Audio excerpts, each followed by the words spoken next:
Rough Edge FM. Irritatingly irresistible internet radio at roughedgefm.com.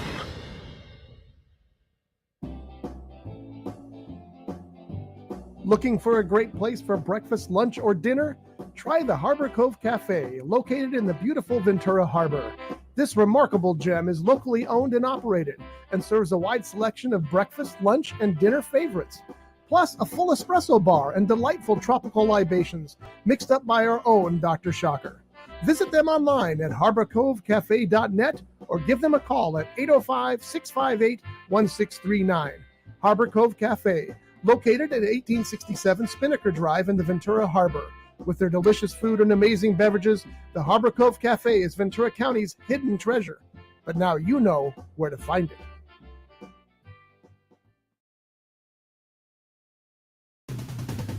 Now it's time for Backseat Mogul with R. Scott Bolton. He talks about showbiz because showbiz won't talk about him.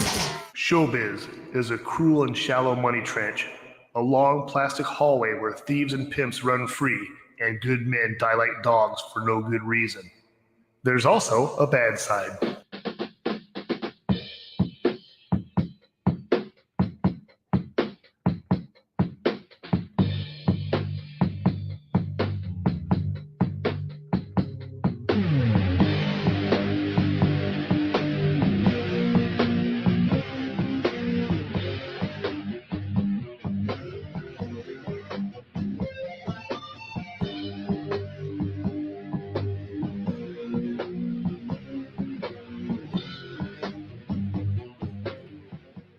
This is the Backseat Mogul Show live here on Rough Edge FM. I am R. Scott Bolton. I am the Backseat Mogul, and this is the show where we talk about show business.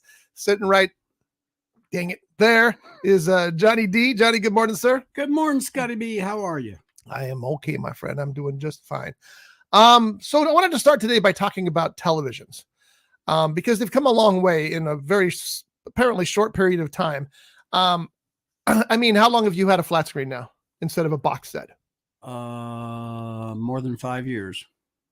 5 years? No, more than 5. I would say. Yeah, like 30. I mean, a flat screen TV. Let's see. It's only a 30-inch, so I've probably had it. Oh my goodness. Yeah, it's been a long time. I've had it over 12 years. The first flat screen high def television I saw, and it was probably a plasma television at the time, was 1989. And I was at the Video Software Dealers Association in New Orleans, and they were touting this new technology, this new high-def technology.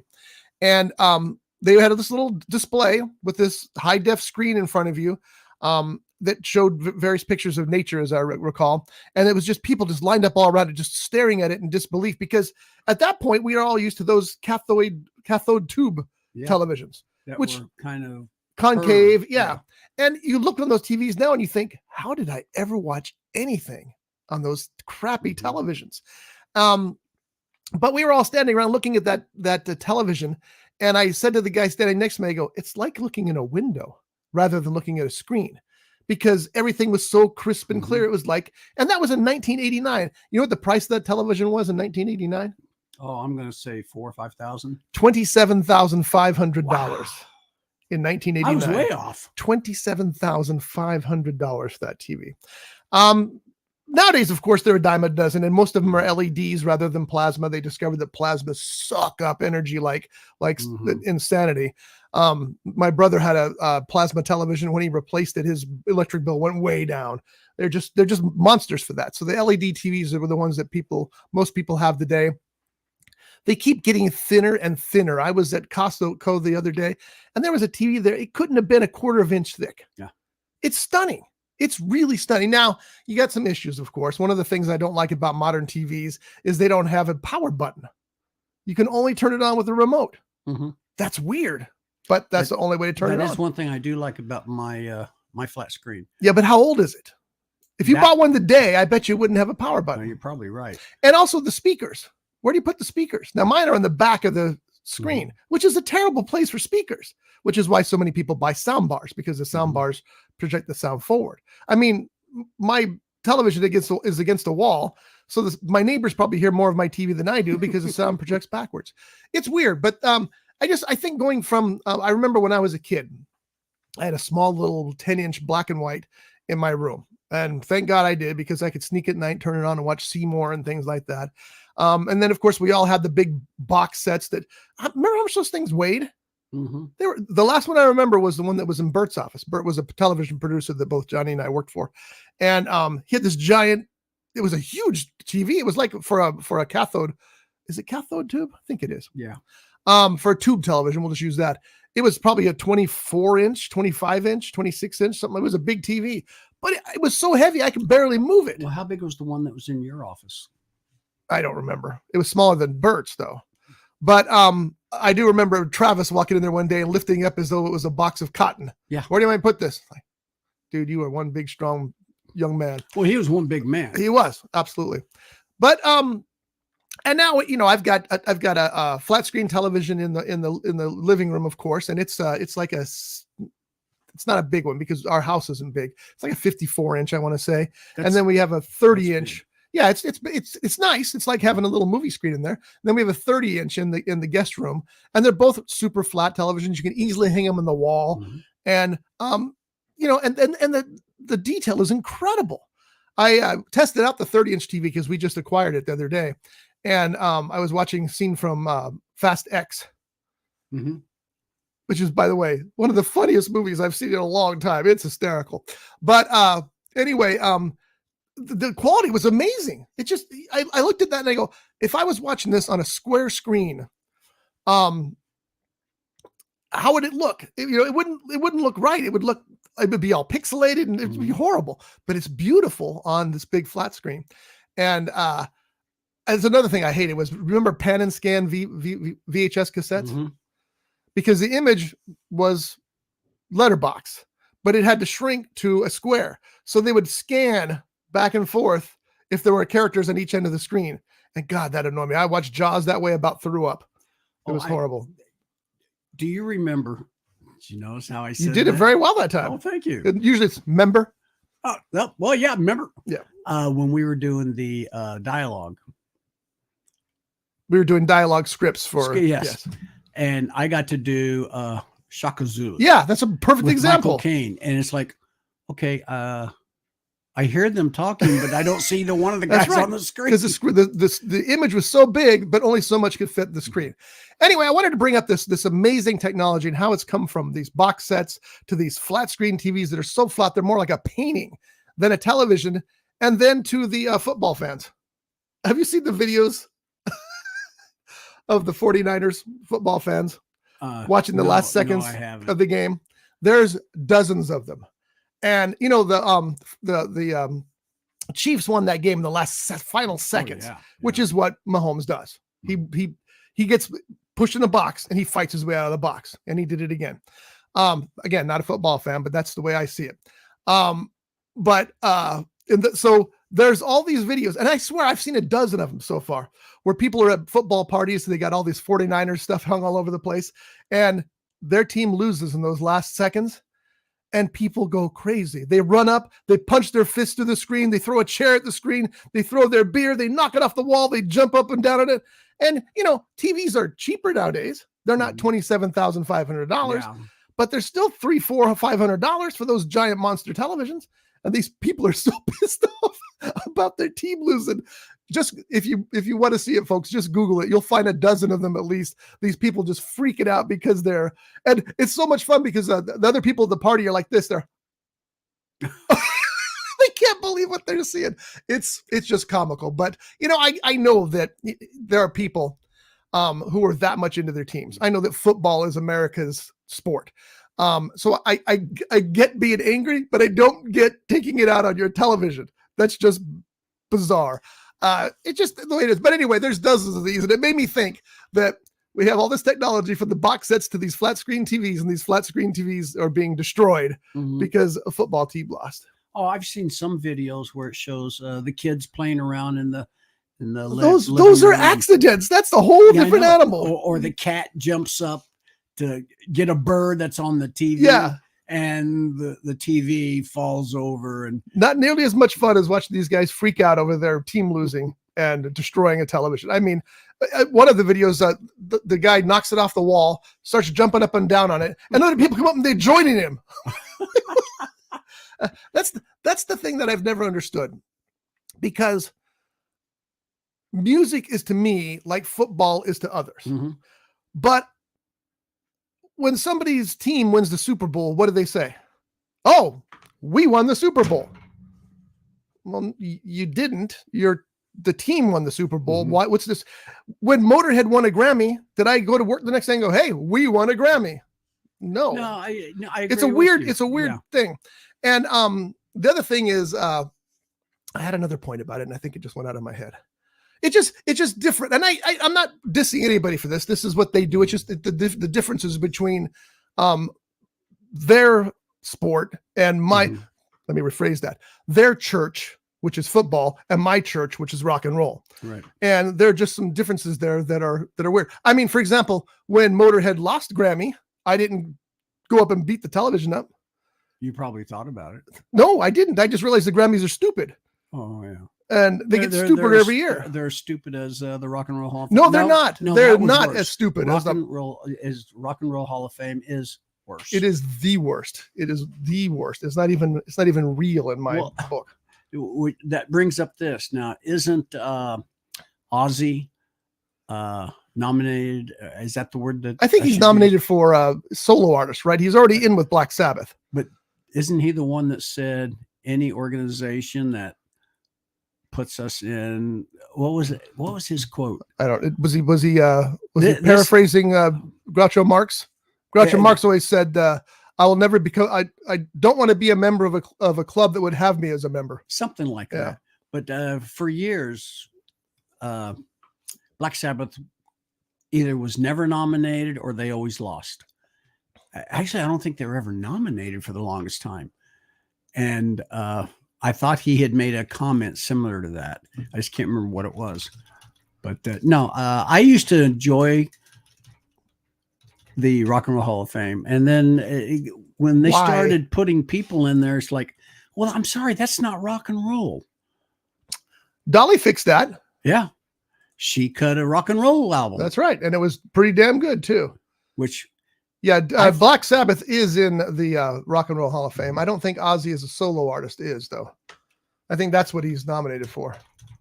But it's like, Kiss. Mm-hmm. Kiss has influenced more rock bands than virtually any other band in the world. And one of the members of the Rock and Roll Hall of Fame, and I hate this prick, I wish I could remember his name, said that Kiss will never be in the Rock and Roll Hall of Fame. Why would you say that? Why would somebody who has that power try to tell somebody that they're never going to be in the Rock and Roll Hall of Fame? Well, they screwed up. And one year they had there's always the fan vote where they put a bunch of people up and the fans vote for them to be inducted into the Rock and Roll Hall of Fame. Well, they put Kiss on that list one year and they blew the other guys out of the water. And so they had to put them in the Rock and Roll Hall of Fame. So they did, reluctantly and grudgingly and complainingly. And I think that they did it with just the original members, even though the original members hadn't been in the band for 10 years, which is another stupid thing that they do. I don't understand that whole concept.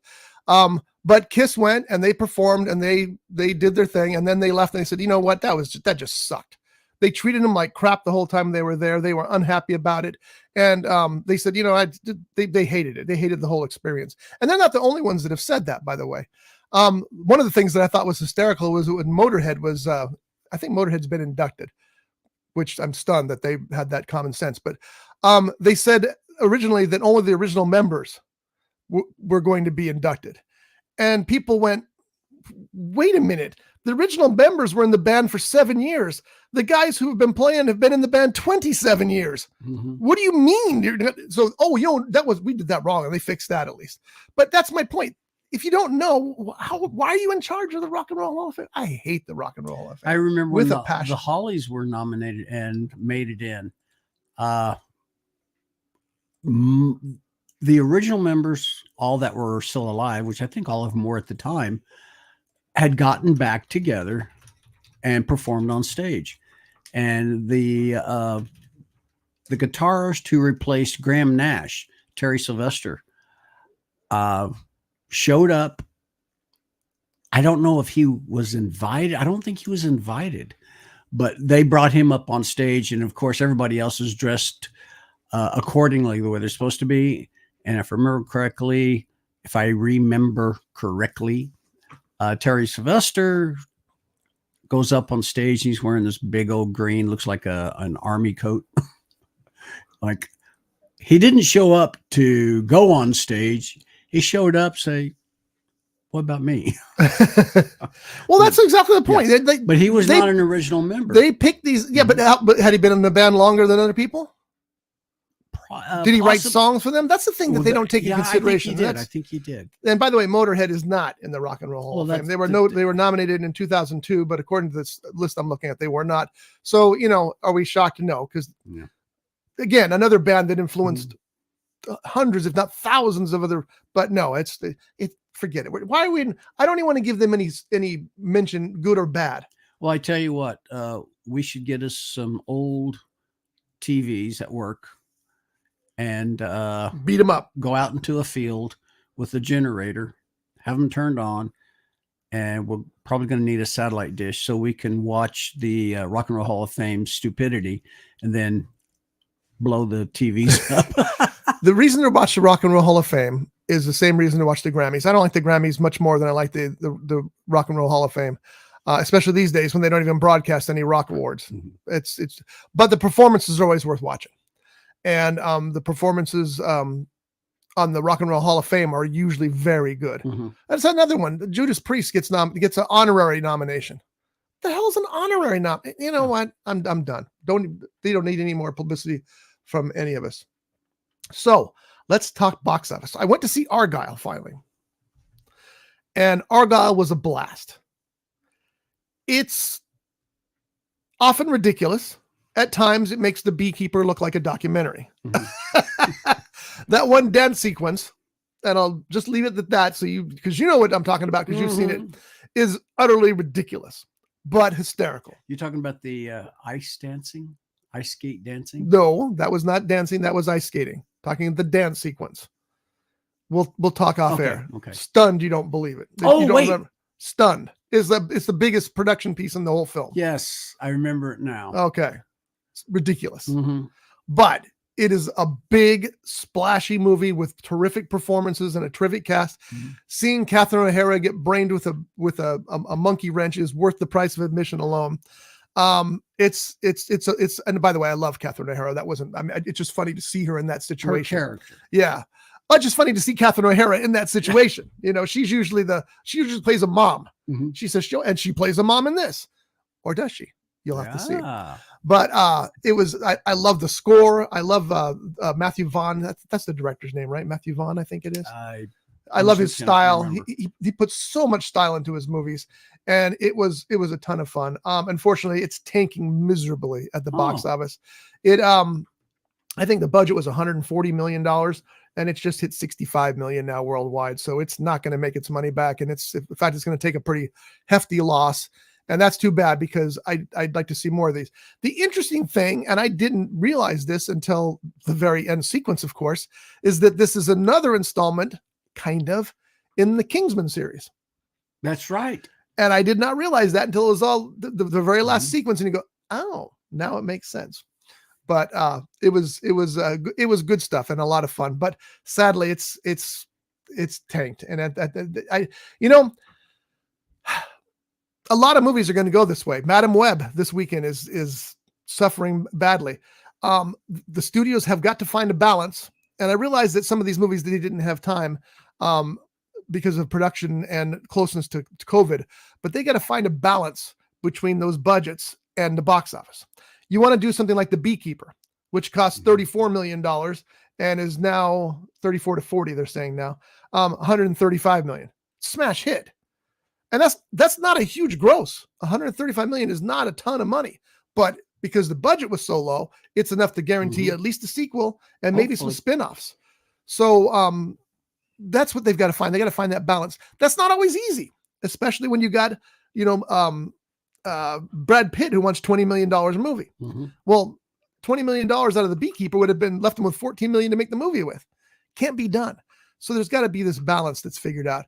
By the way, speaking of Brad Pitt, he is in talks, if that hasn't been completed yet, by the way, to be the star of Quentin Tarantino's last movie, The Critic, which would be perfect. Brad Pitt and Tarantino work very well together, as is proven by Pitt's Oscar for Once Upon a Time in Hollywood. Well, also Inglourious Bastards. That's right. Yeah, that's absolutely true. Oh, I love that movie too. So great. All right. So anyway, that's what's going on with that. Right now, the big movie in the theaters is the Bob Marley movie, which I just had it here. Now it's gone away. Bob Marley, One Love. It did about $14 million in its opening day, which was a Wednesday. So that's pretty impressive. And to date, and it's only been a few days now, it's about $25 million. So it's doing quite well. Now, I bet you the budget on that was pretty cheap, especially based on the wig they use in the movie. They probably spent more on the wig. Well, no, they didn't. Let's see what the budget. Yeah, $70 million. So it's well on its way to I mean, 3 days in and $25 million. It's already on its way to being a hit. So that one's doing well, whereas Madam Web is not. Did you see the trailer for Deadpool on the Super Bowl? No, as a matter of fact, I didn't see any of the commercials. I was so sick that day, that horrendous cold I've had. 2 weeks yesterday that I've had this cold, that I did not watch. We'll watch the trailer. To sleep most of the day. I would watch it now, but I don't want to. It's pictures of us watching a video is not very good. We'll watch it after the show here. It is awesome. I cannot wait until Deadpool comes out. There is a superhero fatigue among moviegoers today. They're kind of tired of the superhero movies, and I've been tired of them for years. And the only one I always look forward to was Deadpool. Yeah, and I'm still looking forward to Deadpool 3. Deadpool 3 also features Hugh Jackman as Wolverine, and it has all that Deadpool humor in spades. There were rumors that Disney was going to make, because it's the first Deadpool movie made under the Disney banner, that Disney was going to make them do a PG movie. Deadpool is not a PG character. Not at all. Deadpool is a hard R character. And that's referred to in the trailer. Also in the trailer, Deadpool, not Ryan Reynolds, but Deadpool looks at the camera and says, "I'm the Marvel Jesus." I love the way he breaks the fourth wall. That's what the character did in the comic books, apparently. So that's perfect that they brought it into the movies. And he may very well be the Marvel Jesus, because I think the Deadpool trailer had 365 million views in the first 3 days, which is the most watched trailer of all time. People are really anxious to get some more Deadpool. So we'll watch that trailer before you go here. We'll put it on back here and check it out. But anyway, that looks awesome as well. Dune 2 opens is it this Friday or next Friday? I think it's next. Well, I think it's next Friday because it's not at our corner theater, which is now a first run theater. That's where I saw Argylle, as a matter of fact. Dune 2 release date. There it is there. March 1st. So it's still a couple of weeks away. They did have the world premiere, and most of the people there that I read reviews from, not reviews because they're not allowed to review it to a certain date. They're what do they call that? There's a word for that. They can't. Early. No, and I'm wanting to use the word boycott. That's not right. Embargo. There's an embargo on it. They can't do it until closer to the release date, but they can do one or two lines on their Twitter accounts and things like that. And you mean X? No, I mean Twitter. It's the reviews were through the roof. They say it's a modern masterpiece, and a 1-2 punch from this is going to be pretty big for this movie. So I think that Dune 2 is going to be awesome. I'll be there on opening day. I bet that it actually will be open 2 days earlier. What's March 1st, by the way? March 1st. The day before March 2nd. That's very helpful, John. You're welcome. March 1st is a Friday, but I bet you there's screenings on Wednesday and Thursday that week, and I will be at one of those screenings, guaranteed. It's also very long. I think it's another 2 hours and 45 minutes, so it's going to be a long movie, but you'll definitely get your money's worth. Do not see this on a smaller screen. No diss meant on the Regency Theater out there, but that's too small. Go to an IMAX theater and see Dune Part 2 on the biggest possible screen you can see, because it'll be worth it. I promise you. It's like Godzilla -1. Josh and I my son Josh and I went to see that on the IMAX screen out in Valencia. I can't imagine seeing it on a smaller screen. It was incredible. I'm going to buy the DVD. So of course I can imagine it, but you know what I'm saying? Isn't there an IMAX in Camarillo? There is, but there's some controversy on whether it's a genuine IMAX because there are, IMAX screens are giant. Mm-hmm. This one's not so giant. It's bigger than other screens, but it's not so giant. So some people call it Minimax instead of IMAX. Mm-hmm. It's still a great screen. Don't get me wrong. But I think that the XD screen and the collection is probably a bit better. I love that XD screen. I'm always so happy when I go there. That's the one we saw, Flowers of the Silver Moon, the Killers of the Flower Killers Moon. of the Flower Moon. That's right. Yeah. That's just, what a great theater, right? Oh yeah. It's incredible screen. Stadium seating. It's just perfect fantastic. Sound. That's where you go to see a movie. Again, go see Dune Toon anywhere. Dune Toon. That's the cartoon version. Go see Dune 2 anywhere. But if all you've got is a mom and pop shop, go to a mom and pop shop. I know this will be playing at the theater in Bishop. Mm-hmm. They always get first run movies there. There's 2 screens there. Damn, I wish my dad had followed through on that. He actually put an inquiry into buying that place and running it. That would have been awesome, but didn't happen.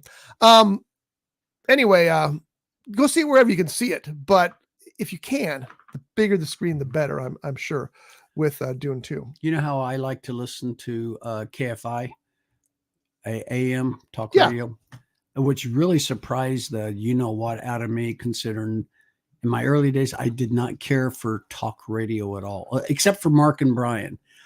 Something about their humor. This world would be a much better place if fewer people listened to talk radio. I'll just say that right now. Yeah.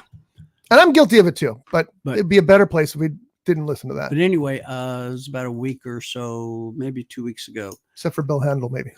Kevin Smith subbed for Gary and Shannon. Oh, really? Yeah. And it was quite nice. Yeah. And he was talking about a theater that he purchased back in New Jersey. It's an old mom and pop theater that he didn't say whether he's doing first run movies or what kind of movies he shows there, but he purchased this movie theater so they could show movies. And I just think that's so cool. I mean, when you've got you know what's so funny? I just got a text from these people today. Smod Castle Cinemas. Is that the one that he owned? I can't remember what the name of it is. I just got a friend invite from them today. Let's see if that's what it is. Well, the article doesn't tell me anything. So let's try this. This is interesting news. I did not know this. Kevin Smith is a kind of a minor hero of mine. Mm-hmm. Kevin Smith. Does this sound like a Kevin Smith press release? A New Year's evening with Kevin Smith. Kevin ends 2022 by using his mouth on you at Smod Castle. I don't know if that's it or not, honestly. Well, what's the Wikipedia thing say? It's his podcast. But so if it's his podcast, it's obviously his theater as well. That's pretty funny. So I will accept that friend request now that I know what it is. I had no clue what it was, but now I will. Quentin Tarantino owns 2 theaters in Los Angeles. I'm not sure that both are open right now, but the Beverly Cinema is the one that I know for a fact is open. And in fact, the one that Andrea, my son's fiance, used to work at. And she has several stories about Mr. Tarantino coming to the movies. And one of them, and I don't remember which movie it was, but I believe it was one that he wrote and directed, of course. But she said the awkward thing about sitting next to Quentin is that he laughs so loud at the movies that it's hard to sit next to him because of that. But they apparently have special popcorn cups and special cups and beverage cups and things like that you take home as like a memorabilia from the Beverly Cinema because it's owned by Tarantino. And occasionally, if you follow them on Facebook, they have all the movies they play. You would be thrilled. I would be thrilled. If I lived closer to that theater, I'd be there once a week at least because they're playing. Let's look them up right now. But sometimes they'll have Quentin Tarantino's personal copy of Inglourious Bastards. Ooh. And you want to go see that. You know? So let me look. Because it's not going to be cut up the way what we got to see. Well, I don't know if it's cut any different. It just happens to be his main print. You know what I'm saying? Because the one we saw wasn't cut up. I don't know what you mean by that. Oh, well, I just presumed. Oh no, it's just kind of unique because it's his personal thing. Wow. So here's what he got this Saturday. This is today. The Muppet Movie at 2 p.m. Casablanca and Before Sunset at 6:30 and 8:40. And It Follows at midnight. If you haven't seen It Follows, it's scary. The next day, Muppet Movie again at 2 o'clock. Casablanca Before Sunset at 6:30 and 8:40. At 7:30 and 9:30, it's Uptown Girls and New York Minute. And on Monday the 20th, Uptown Saturday Night. Here's an example. 1B Tech Print along with Harlem Nights. That's a great double feature. I mean, looking at some of these movies he's got coming. Wow. Henry and June on February 22nd. Rushmore on February 23rd. Pulp Fiction, Midnight on February 23rd. The Witches on the 24th. It Happened One Night and The Awful Truth on the 24th. Breakin' 2, Electric Boogaloo. If you had any question, this was Tarantino's theater. Oh, yeah. The titles line it up. Let's see what else we got. Time Walker and The Outing on the 26th. I don't remember Time Walker. I think it's a very old, it's a Grindhouse movie. Yeah, so it's probably from the early 80s, I'd guess. I was going to say, is that something to do with Walker, Texas Range? I No, really probably don't not. think so. Kung Fu Hustle and Shaolin Soccer are on the 27th, 28th, and 29th. Anyway, it's thenewbev.com is the address. So check that out there. If you're a Tarantino fan, you're going to love it more. Look, they even have Tarantino's reviews. You see what he thinks about reviews. Here's his review of the Dynamite Brothers. In my film Kill Bill, during the bride's final confrontation with Bill, she makes a reference to an imaginary list of impossible things that can never happen. I'm not going to read the whole review, obviously, but that's kind of fun that he does. There's also Quentin News. Let's see if there's anything about Brad Pitt. There you go. Tarantino is going to be at was at on the 27th of January. Postmortem podcast with Mick Garris. He was on that. It's just fun stuff. So I love that there's theaters like that. And I think there's going to become more of those theaters that are specializing in not only new films, but vintage films that you can only see in theaters there. And by the way, the New Beverly Cinema only shows prints of film. They never do digital screens. Nice. So everything there is a actual film print. That's like listening to an LP as opposed to a CD. There's something about an LP with the snap and the crackle and the pop. No, I don't mean a serial. I don't know. Just something about listening to an LP as opposed to a CD. I know a lot of people agree with you on that. I am a CD fan 100% down the line. I think CDs have better stereo separation. I think the sound is crisper. The warmth that people describe on vinyl is exactly what you're saying. It's the hiss and the cracks and the things. And again, I've got 1,100 records in my vinyl collection. So it's not like I'm against vinyl, but when CDs came out, I was stunned by how clear the sound is. And sometimes it's to the detriment of the artist. It's like Blu-ray and movies like Commando, where you see the rope holding up the guy. Wasn't there talk or was it just wishful thinking on our part about Tarantino purchasing Cinerama Dome? Because there was talk. I don't think it went very far. The problem, I believe, is that you can't just buy the theater. You have to buy the entire plot. And they've built all these stores and things around it now. So I don't know for a fact that was what caused the talks to break down, but that didn't go very farther than, and it may have only been a rumor anyway. What a dream that would have been. Is it still open or is it? I don't think it's open yet. I don't think they keep talking about it will be open soon, but it's not open right now. Yeah. It makes you wonder what's their definition of soon. Cause there's a couple of places here in Ventura. There's a new pizza place that used to be Santino's Pizza. Yeah. Well, it's going to be something Pizza Connection or something like that. Yeah. And sign says coming soon. What does soon mean? Well, same- they don't know. It takes time to open those things. You got, I mean, look at our friends at Harbor Cove Cafe, how long they've been trying to get through that. So, it's just how it is. By the way, the thing that's funny about that is my understanding, and I guess this is just stories I heard, so don't quote me on this unless you quote somebody else on it, not me.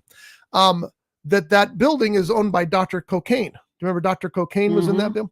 And I was hoping beyond hope that he would call that place Cocaine's Pizza, but he didn't. That's too bad, because Cocaine Pizza would have been a much funner name than Pizza Kitchen or whatever it's supposed to be. And you could have that song, Cocaine. Eric Clapton singing. Never mind. Yeah. Where would you have that, John? Out in the parking lot? Yeah. Okay. Dr. Cocaine is a real doctor. And as a matter of fact, in National Lampoon, they always used to have funny signs that people had taken pictures of and posted in some section. I don't remember what the section was, but somebody had a picture of Dr. Cocaine in National Lampoon at one time. It was pretty funny. Let's see where else we're talking about. Luc Besson, one of my favorite directors. He directs lots of action thrillers and like The Transporter and things like that. He's really good. Sometimes he's really bad, but a lot to do with Jason Statham's career being taken off. He's going to direct a new version of Dracula. And Caleb Landry Jones and Christoph Waltz are the stars. Christoph Waltz, do you think he's going to play Dracula? No, I think he Or might. Van But Helsing. I think he would probably be more like a Van Helsing character.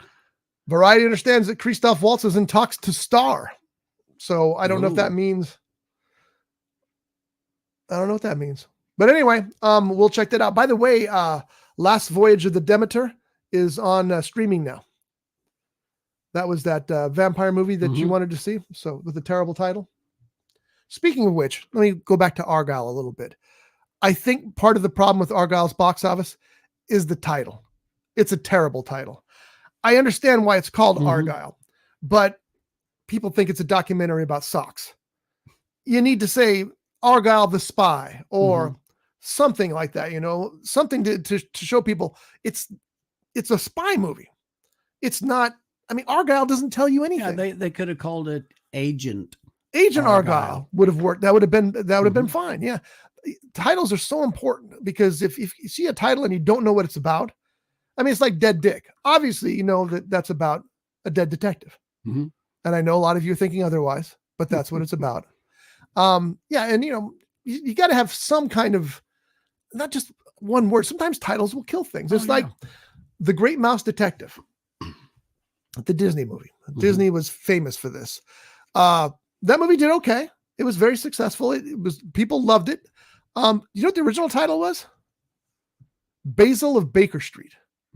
10 times better name. Basil, the mouse, was his name. Baker Street, where who lived? Sherlock Holmes. Exactly. Much better Number title. 10. But Disney thought people wouldn't understand. Wasn't number 10, it was 210. 221B. Do not waste my time. I was close. You said, excuse me, you said Dead Dick, which reminds me of the latest available book from Amazon.com from author R. Scott Bolton. That book is called Death and the Mogul. It's available now. Maybe we should stop this for now. Why? Because you're all choked up. It's so emotional. Oh, it's so, I am so emotional.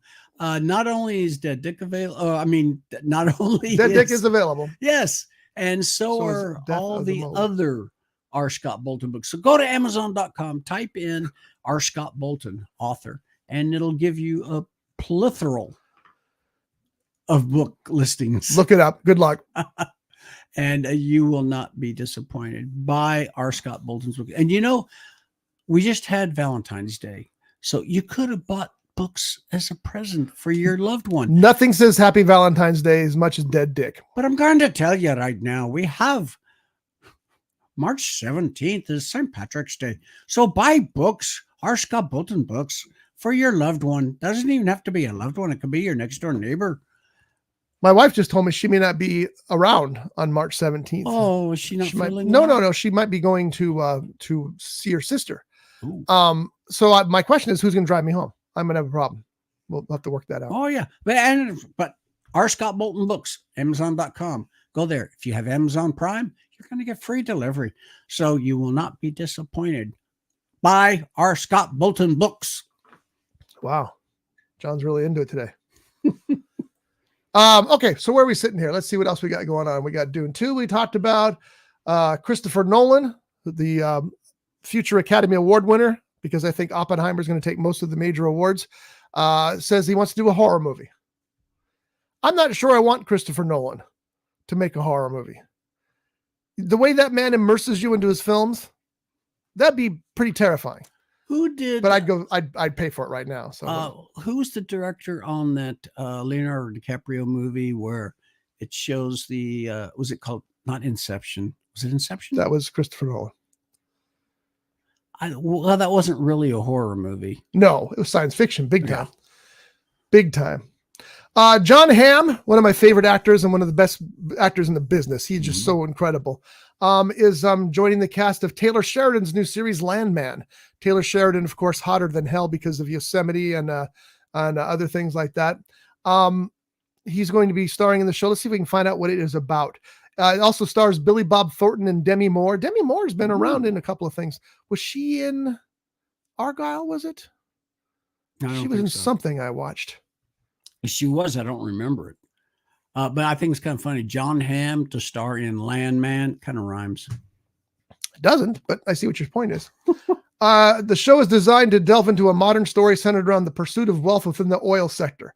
So it's kind of like Yosemite, but with oil. I was going to say Dallas.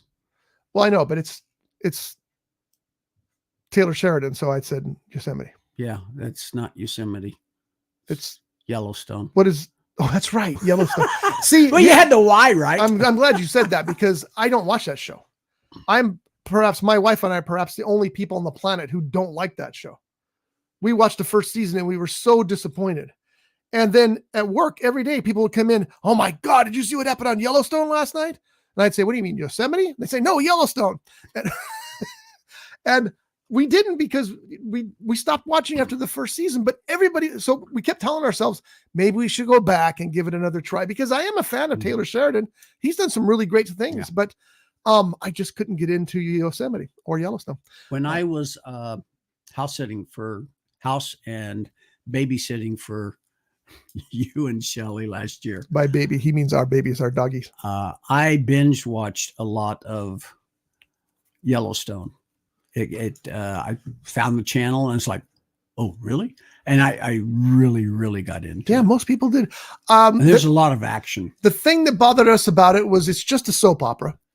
And there's nobody can tell me otherwise. It's just a soap opera like Dynasty or like Dallas is a perfect example. It's all it is.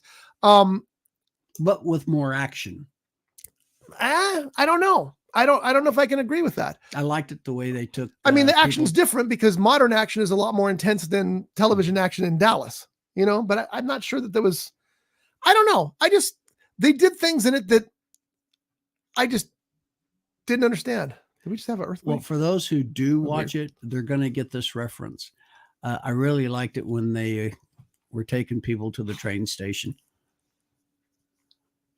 And if you've watched the show, you know what I'm talking about. I don't, because I don't watch the show. I'm going to have to try again. Maybe we were wrong. Maybe we were just in a bad mood. Maybe we watched that first season and thought, I don't know. Doesn't matter anyway, because Costner's out of it now anyway. He's got his movies, his Westerns coming out this year. Mm-hmm. So we'll see what happens. Anyway, moving on. David Thewlis, one of the greatest actors in the business and one of Steven Spielberg's favorite actors, will star in a TV show called Sherlock and Daughter, which, as you may guess, is about Sherlock Holmes and a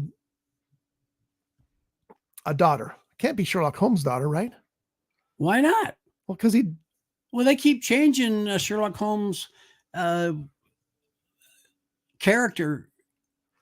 There's different tellings of. They can, and I get you can do that, but you kind of have to stay within the universe.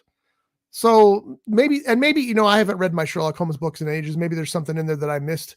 Or in preview, but anyway, it doesn't matter. David Thewlis as Sherlock Holmes, sign me up. The one thing that makes me worry a little bit is it's for the CW network. They do kind of plain vanilla shows with no teeth. Mm-hmm. So that concerns me a little bit, but doesn't matter. I'll watch it anyway just to see what that's going on.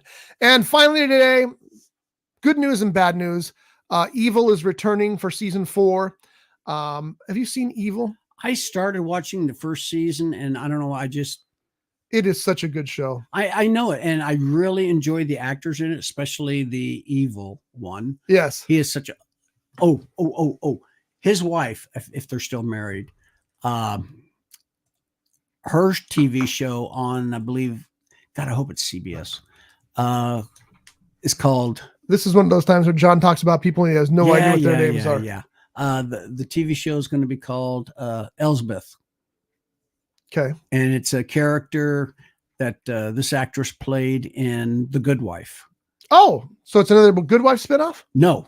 Well, I guess it might be considered that. I mean, if that's the character from the... It's it has probably to be. a spinoff, but how it's... And it takes place in New York City. So how it's going to... Whether they're going to reference The Good Wife or whatever, possibly. But... well, if it's is it the same character from The Good Wife?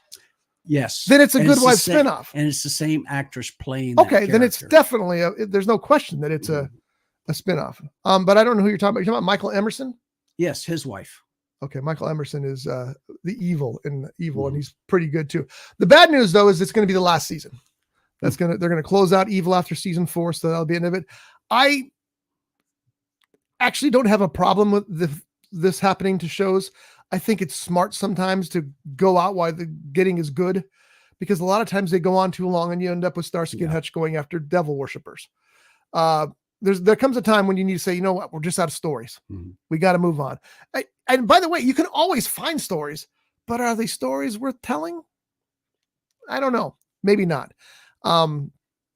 It's kind of funny you mentioned Starsky and Hutch going after devil worshippers. Yes, that was when I knew that show had gone too far. No, well, David Soul, who was in Starsky and Hutch, was a devil worshiper. No. I thought you were telling me. But he did star in a television miniseries called, I think it was a miniseries called Salem's Lot.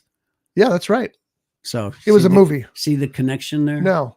That was Stephen King. Devil worshiper. Stephen King, by the way. I know, but devil worshiper. Vampires aren't devil worshiper, so you're not even close. Oh well, it's evil. You just wanted to mention Salem's Lot, which I'm glad you did, because the new version should be out very soon. Ooh, sweet. It was supposed to be a theatrical film. They decided to pull it for streaming only. In this case, I think that was probably a good idea, even though horror movies they're the hottest thing out there right now. But I think that will work better on a streaming network than going to theaters first. Might have been okay. Is there a release date? It's changed so many times. We'll look that up again real quick. I don't think that they made the right decision with Roadhouse. Roadhouse should have been a theatrical film. Let's look up the Salem's Lot thing. And like I said, it's changed a dozen times. It looks like it was a miniseries, the original one. Salem's Lot. Lewis Pullman as Ben Mears, Mackenzie Lay as Susan Norton, Alfred Woodard as Dr. Cody, makes it worth watching right there. William Sadler also makes it worth watching. Based on the novel by Stephen King. What is the release date? Like I said, it's been pushed off so many times. It's not currently scheduled for release. So we'll see what happened. It was supposed to be out April 21st, 2023. There'll be a streaming date for it soon enough, and we'll make sure we let you know about that, because looking forward to it. Which brings me to this. Do you think that horror movies should be released, should come out around Halloween, or in this day and age, does it matter anymore? It matters. October is the perfect month for releasing horror movies. I think that history will back me up on that. But is it the only time they work? It's not. Horror movies always do well, especially if they're part of a franchise like The Conjuring. The Conjuring movies are always going to be huge. Yeah. The Hereditary, that's not the movie. There's another series too that will do very well. New Salem's Lot movie may skip theatrical release and debut directly on Max due to the Hollywood crisis and delays in production. Warner Brothers Discovery considering releasing titles directly to Max to provide more content and nourish its catalog. Salem's Lot, based on Stephen King's novel, follows a man's investigation into a seemingly quiet American town with dark secrets and creatures lurking in the shadows. It's an excellent book, by the way. I bought that book at Kmart in Ventura when I was like 16. That's how old I am, folks. Just get over it. All right, that's it for this week's show. We'll see you next week. Johnny, what's going on with you? Really? Yeah. Well, that's exciting. Well, yeah, now you know. Okay. As always, go visit our friends at The Grape. I'm going to try the Stream Deck and see if it works, but I bet it doesn't because it doesn't look right. Again, Legato, you got to fix this Stream Deck problem you got going on here. Oh, I do have something to talk about. Oh, God. We were that close, folks. That close to getting out of here. Because of the writer's strike, a lot of TV shows, series were pushed back and back and that's back. true. Well, they're starting to come out now. Yes. And this past week, I've been catching up on what has come out of the shows that I like, especially the ones on CBS, NBC, and ABC. Although the ones on ABC haven't hit yet, or the ones that I like. But yeah, the TV shows, new episodes, new season are starting to come out. So I had to get that out there. That was worth the wait.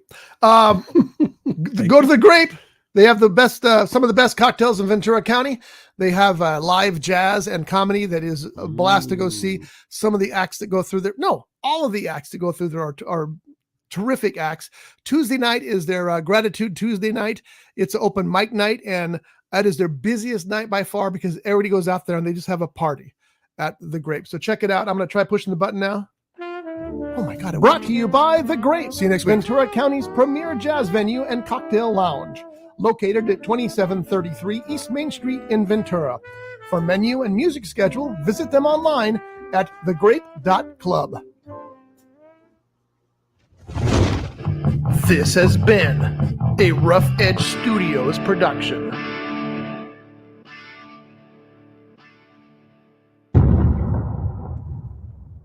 I'm sorry, Legato. The Stream Deck worked all the way through this show, so I owe you an apology. Still need to fix the problem, though. See you next week.